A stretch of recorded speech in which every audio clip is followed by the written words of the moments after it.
Thank you very much. Thank you.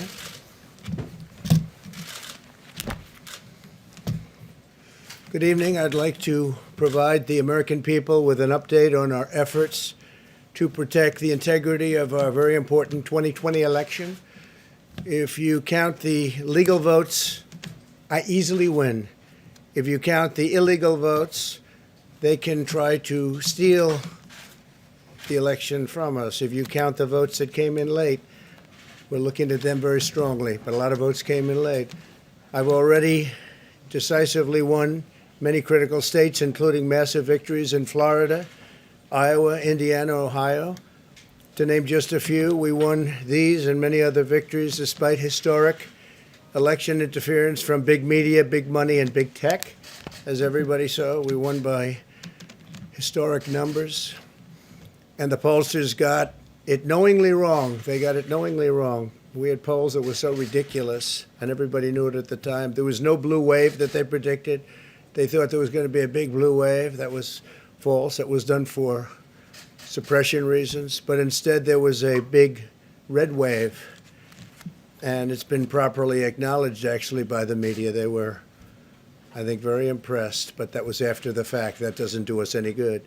We kept the Senate despite having twice as many seats to defend as Democrats, and in a really much more competitive states. We did a fantastic job with the Senate. I think we're very proud of what's happened there. We had many more seats to defend. They spent almost $200 million on Senate races in South Carolina and Kentucky alone, 2 races, and hundreds of millions of dollars overall against us. At the national level, our opponents' major donors were Wall Street bankers and special interests. Our major donors were police officers, farmers, everyday citizens. Yet for the first time ever, we lost 0 races in the House. I was talking to Kevin McCarthy today. He said he couldn't believe it. 0 races. Very unusual thing, 0. And actually won many new seats with, I think, many more on the way. This was also the year of the Republican woman. More Republican women were elected to Congress than ever before. That's a great achievement. I won the largest share of non-white voters of any Republican in 60 years, including historic numbers of Latino, African American, Asian American, and Native American voters, the largest ever in our history. We grew our party by 4 million voters, the greatest turnout in Republican Party history. Democrats are the party of the big donors, the big media, the big tech, it seems, and Republicans have become the party of the American worker, and that's what's happened. And we're also, I believe, the party of inclusion. As everyone now recognizes, media polling was election interference in the truest sense of that word, by powerful special interests. These really phony polls, I have to call them phony polls, fake polls, were designed to keep our voters at home, create the illusion of momentum for Mr. Biden, and diminish Republicans' ability to raise funds. They were what's called suppression polls. Everyone knows that now. And it's never been used to the extent that it's been used on this last election. To highlight just a few examples, the day before election, Quinnipiac, which was wrong on every occasion that I know of, had Joe Biden up by 5 points in Florida, and they were off by 8.4 points, and I won Florida easily. So they had me losing Florida by a lot, and I ended up winning Florida by a lot. Other than that, they were very accurate. They had him up 4 points in Ohio, and they were off by 12.2 points. And I also won Ohio, great state of Ohio, very easily. The Washington Post had Biden up 17 points in Wisconsin, and it was basically even. They were off by about 17 points. And they knew that. They're not stupid people. They knew that. Suppression. There are now only a few states yet to be decided in the presidential race. The voting apparatus of those states are run in all cases by Democrats. We were winning in all the key locations by a lot, actually. And then our numbers started miraculously getting whittled away in secret, and they wouldn't allow legally permissible observers. We went to court in a couple of instances, and we were able to get the observers put in. And when the observers got there, they wanted them 60, 70 feet away, 80 feet, 100 feet away, or outside the building to observe people inside the building. And we won a case, a big case, and we have others happening. There are lots of litigation, even beyond our litigation. There's tremendous amount of litigation generally because of how unfair this process was. And I predicted that. I've been talking about mail-in voting for a long time. It's really destroyed our system. It's a corrupt system. And it makes people corrupt even if they aren't by nature. But they become corrupt. It's too easy. They want to find out how many votes they need, and then they seem to be able to find them. They wait, and then they find them. And you see that on election night. We were ahead in vote in North Carolina by a lot, tremendous number of votes. And we're still ahead by a lot, but not as many, because they're finding ballots all of a sudden. Oh, we have some mail-in ballots. It's amazing how those mail-in ballots are so one-sided, too. I know that it's supposed to be to the advantage of the Democrats, but in all cases, they're so one-sided.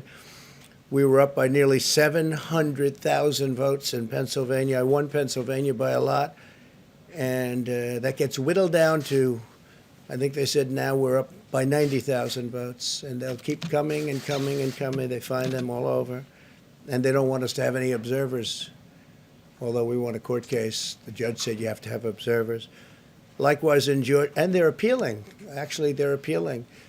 We won a case that we want people to watch, and we want observers, and they're actually appealing, which is sort of interesting. I wonder why they'd appeal, that all we want to do is have people watch as they do the vote tabulations.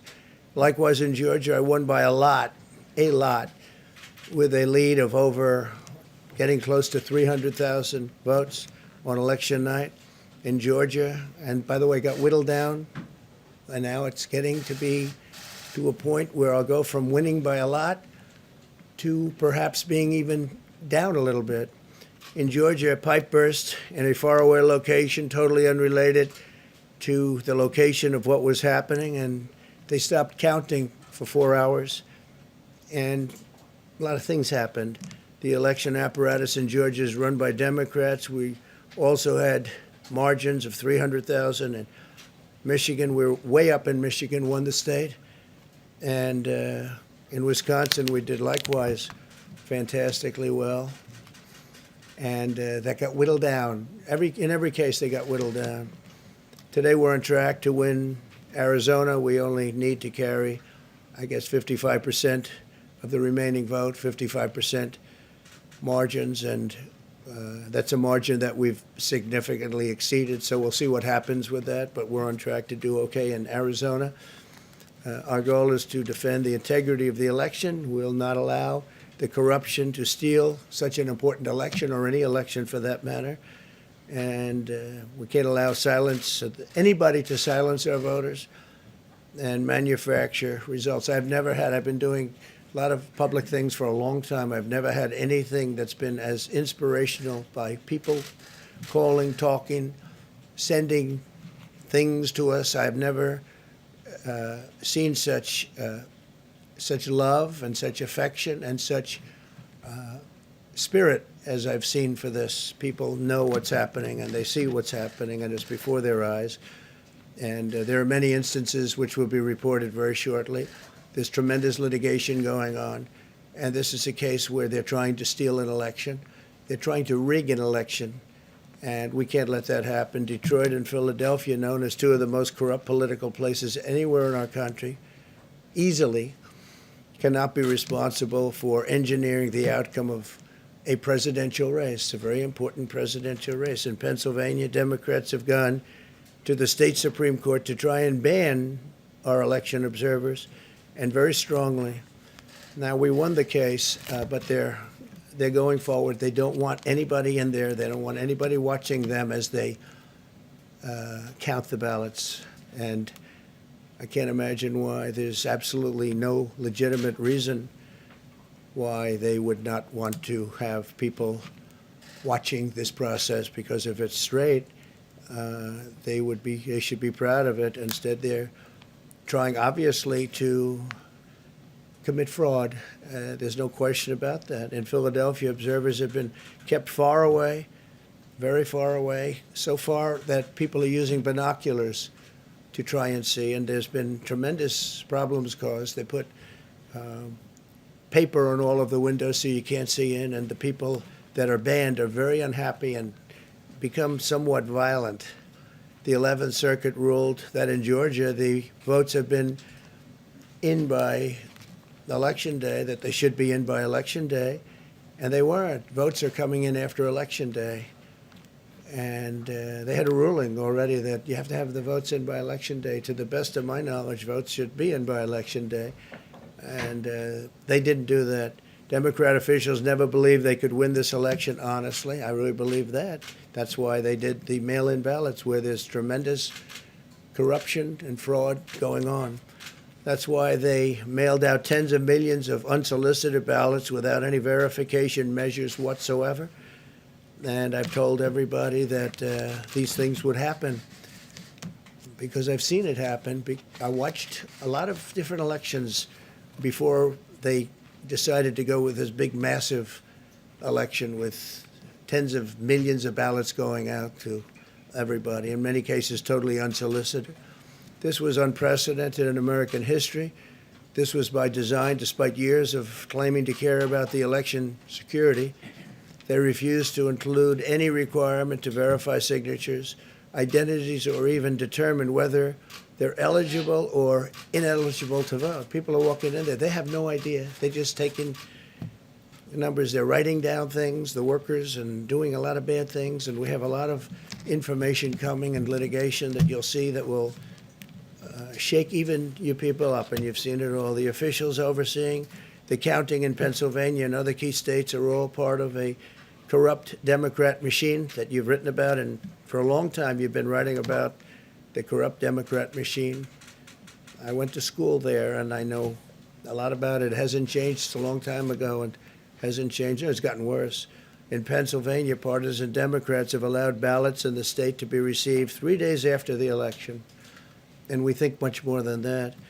And they're counting those without even postmarks or any identification whatsoever. So you don't have postmarks, you don't have identification. There have been a number of disturbing irregularities across the nation. Our campaign has been denied access to observe any counting in Detroit. Detroit is another place, and I wouldn't say it has the best reputation for election integrity. Poll workers in Michigan were duplicating ballots, but when our observers attempted to challenge the activity, those poll workers jumped in front of the volunteers to block their view so that they couldn't see what they were doing. And it became a little bit dangerous.